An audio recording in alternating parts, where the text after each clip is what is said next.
The state of Florida is investing in the health of firefighters. I'm your Fort Myers community correspondent, Miyoshi Price, and because I work in this community every day, I met up with the fire chief to talk about how the bill will impact our everyday lives. It's okay to say, I need help, and making sure the helpers have help. Fort Myers Fire Chief Tracy McMillan knows better than most people that firefighters put their lives on the line every day. Exposing their mind, body, and mental capacity to these things that are going to be reoccurring for the rest of their life. The law Governor Ron DeSantis signed on Thursday will try to address those issues.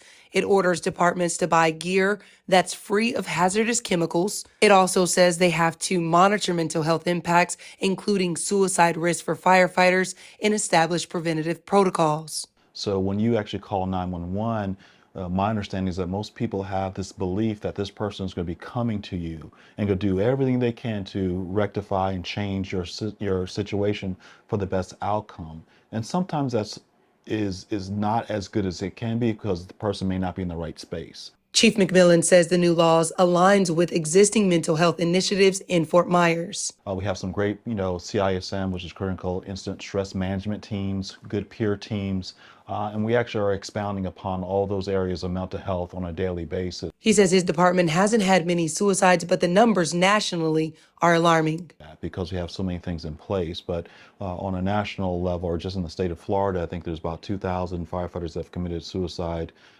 since 2010. Almost about 100 per year are taking their own lives. The Southwest Florida Professional Firefighters and Paramedics president, Henry Garcia, tells me he was there when the governor signed the law. Which is a strong showing of the state of Florida that they support their first responders and their health and well-being. He says the law looks at work-life balance. Standard firefighter shifts will be limited to 42 hours per week to reduce burnout. A 56-hour work week doesn't allow that.